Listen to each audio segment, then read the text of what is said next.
In contrast to the story of the Titanic, as above, in the previous recording, it's worth considering the example of the other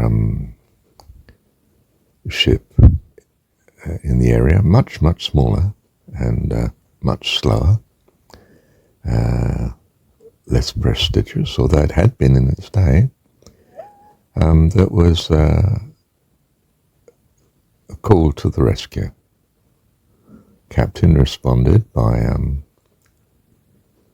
preparing his ship to take on an unknown number of survivors, hopefully.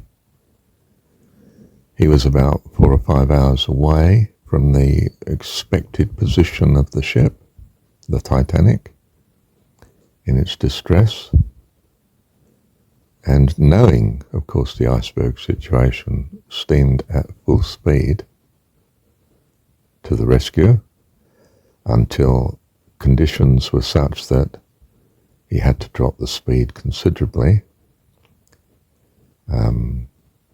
Even then, I think, brushed some ice at one point and lowered speed even more.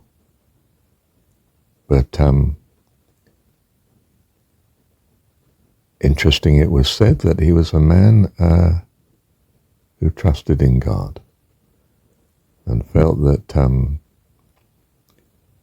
he and the ship that he was in command of was called to the rescue, and it was their duty and response to do what they could, at some risk to themselves and his own passengers.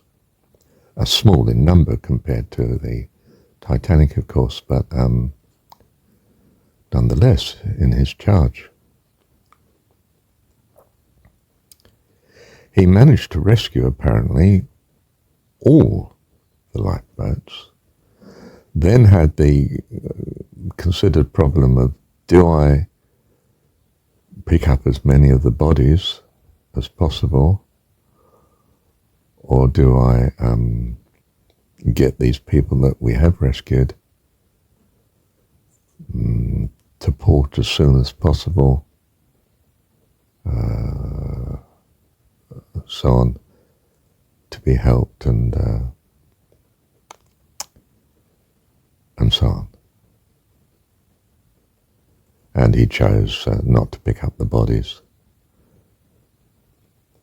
but to prioritize those whom he knew were safe. And of course the understanding that those that were still in the water for some several hours by then would be dead, definitely dead, not rescued alive. So, okay, very cool-headed, very rational, made a decision in uncertainty, knew it was uncertain, checked his speed when he just realized it had to, had, of course, doubled the watch for icebergs whilst cruising to